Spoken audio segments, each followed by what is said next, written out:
नमस्कार, मैं नक्षत्र शर्मा। पिछले 3 साल में आपने शार्क टैंक का नाम तो सुन ही लिया होगा। सीजन 3 देखा क्या? नहीं, मैं बताता हूँ। 52 एपिसोड्स, 150 से ज्यादा पिचेस, 78 करोड़ से ज्यादा की फंडिंग और ये सब किया 12 शार्क्स ने। पर इस सब का रिकॉर्ड रखा किसने? पूछता है भारत। अरे अर्नब, जीआईसी है ना, हम बताते हैं। मुझे पता लगा था कि शार्क टैंक आने वाला है 22 जैन को। The first thing which came to my mind was कि यार कुछ तो करना चाहिए इसके अराउंड, क्योंकि जेईसीआरसी में सेंटर जो है एंटरप्रेन्योरशिप के अराउंड बहुत कुछ करता रहता है, स्टार्टअप भी हम लोग कर चलाते हैं, लेकिन एक बड़ी पॉपुलेशन को किस तरीके से हम केटर करें, that was the idea behind coming up with shark tank thing. Hey everyone, Arushi Gupta this side, the Picasso behind the graphics. Just kidding. One day Tarun sir का कॉल आया and उन्होंने एक project discuss किया मुझसे। पहले तो मैं बहुत एक्साइटेड भी हो गई थी और कॉन्फिडेंट थी कि आराम से हो जाएगा, but trust me, it was not that easy. हमें अराउंड रफली 3-4 डेज लग गए थे कि बेसिक सैंपल डिसाइड करने के लिए, बट फिर भी नहीं हो रहा था। फिर तरुण सर और खुद सर ऑन बोर्ड आए, उन्होंने काफी हेल्प करी, फिर जाकर डिसाइड हुआ हमारा। बट फिर भी मैं खुश नहीं थी उससे, तो फिर तब मैंने सेकंड पोस्ट करी, वो मैंने खुद अकेले करी, तो मेरे को बहुत कॉन्फिडेंस आ गया। तो मेरा कॉन्फिडेंस बिल्ड हुआ और टीम के साथ वर्क करना भी बहुत अच्छा रहा। तो इट वाज वेरी गुड। मैंने सारे सीजन शार्क टैंक के बड़ी शिद्दत से देखे थे, बट ये वाला सीज़न इसलिए स्पेशल था क्योंकि मुझे मौका मिला इसके अराउंड कंटेंट क्रिएट करने का। मैं रोज़ अपनी फैमिली के साथ सारी एपिसोड्स देखती थी और फिर सारी पिक्चर्स जो भी थी वो डेली स्टोरीज पे कवर करती थी। जैसे ही शार्क टैंक का फर्स्ट वीक ख़त्म हुआ, वैसे ही हम लोग वापस ड्राइंग बोर्ड पे मूव करके हम लोगों ने ये नोटिस किया कि बहुत ज़्यादा मल्टीप्लिकेशन ऑफ वर्क हो रहा है। तो हम लोगों ने उसके बाद सारे काम को वर्टिकल्स में डिवाइड कर दिया और उसके बाद में सारा काम स्ट्रक्चर्ड फॉर्मेट में होने लगा। जैसे कि मैंने काम किया था कंटेंट क्यूरेशन पे।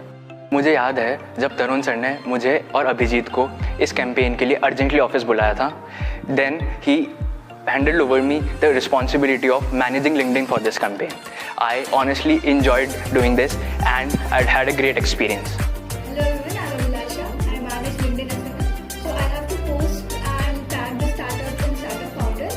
So कई बार उनकी IDs नहीं मिलती थी, startups की अकाउंट नहीं मिलते थे, and कई बार क्लासेस के बीच में पोस्ट करना होता था या फिर हॉस्टल में डिनर के टाइम में पोस्ट करना होता था, तो चीज़ें मैसअप हो सकती थी। But I overcome that challenges and I learned to manage different things at the same time with efficiency. सारा काम बढ़िया चल रहा था, पर एक दिन फर्स्ट पिच खत्म होते ही सोनीली खुद लॉग आउट हो गया। मैंने अभिजीत को फोन किया पर मुझे रिप्लाई नहीं आया, पर तरुण सर के साथ रहने पर हमने इतना जुगाड़ तो सीख ही लिया था।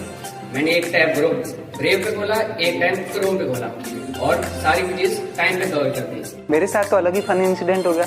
मैं ना डिजाइनर बना के ग्रुप पे शेयर करता था। सर ने मेरी डिज़ाइन देखी और कहा कि अगली शार्क टैंक की स्टोरी तू ही बनाएगा। मेरे को इतनी अच्छी ग्राफिक डिज़ाइनिंग आती नहीं थी, पर फिर मैंने डिसाइड किया कि अब करना ही है। सर ने बोला करने का तो करने का।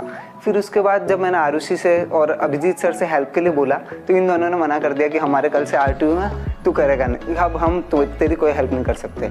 मैंने भी फिर सोचा कि और ट्यूटोरियल्स देखे और फिर उसके बाद मैंने भी डिसाइड किया कि मेरे को करना पड़ेगा और फिर मैंने कर लिया कैसे ना। इनिशियली उस समय जब सर का मैसेज आया मेरे पास तो मैं ट्रैवल कर रहा था एंड तब मुझे एक शार्क टैंक का ग्रुप में ऐड किया गया। तो उस समय मुझे तो नहीं पता था कि ये कोई इतना बड़ा प्रोजेक्ट बनेगा, but at the end it turn out so big कि हम सब उसका पार्ट हो गए।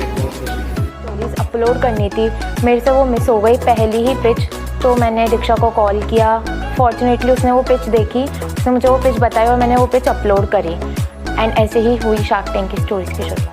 फर्स्ट ईयर के RTO आने वाले थे, तब तरुण सर ने शार्क टैंक की जिम्मेदारी मेरे को दी कि अब तू इसको संभालेंगे, तो मैं कुछ दिन बाद वो चीज़ भूल गया। फिर अभिजीत की एक टीम फॉर्म होती है, उसमें मेरे को भी ऐड करा जाता है। फिर मेरे को याद आता है कि हाँ शार्क टैंक मेरे को भी करना है। तो फिर हमने एक एक करके शार्क टैंक की स्टोरियाँ बनाई और वो डाली दी, लेकिन उसमें मेरे साथ क्या होता था कि मैं भूल जाता था चीज़ें। तो फिर ऐसे ही अभिजीत का या फिर आयुष का मेरे पास कॉल आता था। मैं रात को 1 बजे भी रिकैप वाले शार्क टैंक के एपिसोड देखता था कि स्टोरी आज ही डल जाए। शार्क टैंक इंडिया सीजन 3 में मेरा काम ये था कि reaching out with the founders and there official pages and जो हमारी वीकली पोस्ट होती थी, हमारी स्टोरीज होती थी, उनको रीशेयर करना। इसके अंदर बेसिकली ये सीखने को मिला कि लाइक कैसे आपको फाउंडर से अप्रोच करना है और मुझे कैसे बात। I, Abhijit Dadich, along with my excellent team, went on a consistent campaign journey of over 3 months. Along the path, we faced some ups and downs. फिर कहते हैं ना, अंत भला तो सब भला। lane when I pass in the street. Bag of money in the passenger seat.